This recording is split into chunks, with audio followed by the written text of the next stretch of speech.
I'm marrying the woman who ruined my life. She has no idea I know. I, 32 years man, should be sleeping. My tux is hanging on the back of the door, a silent, expensive ghost. In 12 hours, I'll stand at the end of a flower-strewn aisle, watch Isabella, 29 years female, walk towards me, and say I do. Our 300 guests will sigh and smile. They'll talk about what a beautiful, powerful couple we make. A real estate developer king and his philanthropic queen. They have no idea they are about to witness a public execution. You see, Isabella doesn't know that I know. She doesn't know that for the past 2 years, every single moment of our relationship has been a meticulously crafted act of revenge.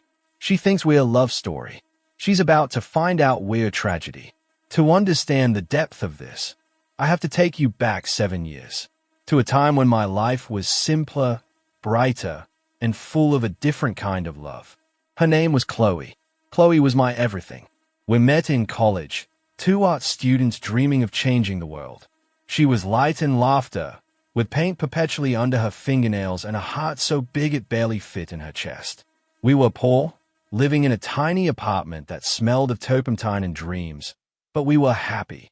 We started a small graphic design firm together, scraping every penny to build something that was ours.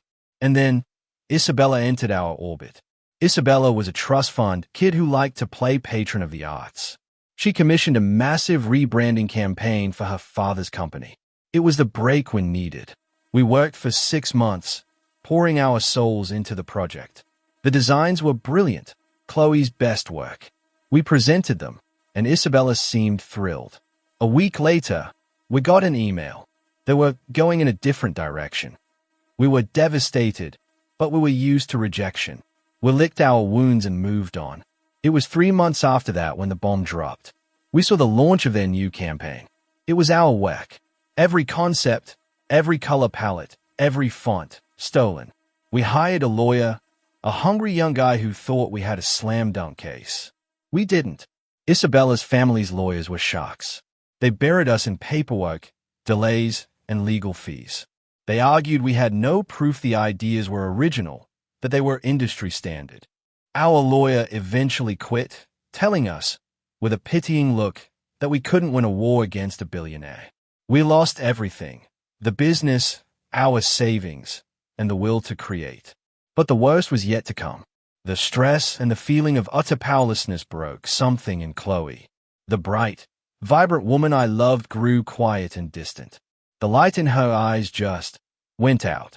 One rainy Tuesday, I came home to find her note on the kitchen counter. It just said, "I'm so tired. I can't fight anymore." She had taken a whole bottle of her anti-anxiety medication. She was 26 years old. My world ended that day. For a year, I was a ghost. I lived on a friend's couch, numb to everything except the gaping, raw hole where my heart used to be. The anger was the only thing that kept me warm. It was a cold, black coal burning in my chest. I knew who was responsible. Isabella. She hadn't just stolen our work. She had stolen Chloe's spirit, and ultimately, her life. And that's when the plan began to form. It wasn't a sudden, dramatic decision. It was a slow, deliberate crystallization of my grief into a single, focused purpose.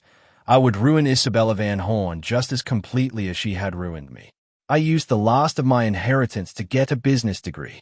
I networked obsessively, leveraging a charm I didn't feel and a ruthlessness I learned from her. I made smart, cutthroat investments in real estate. I studied her. I learned everything about her world, her charities, her taste in men, her vulnerabilities. I made myself into the perfect man for her. Successful, charming, and just mysterious enough to be intriguing.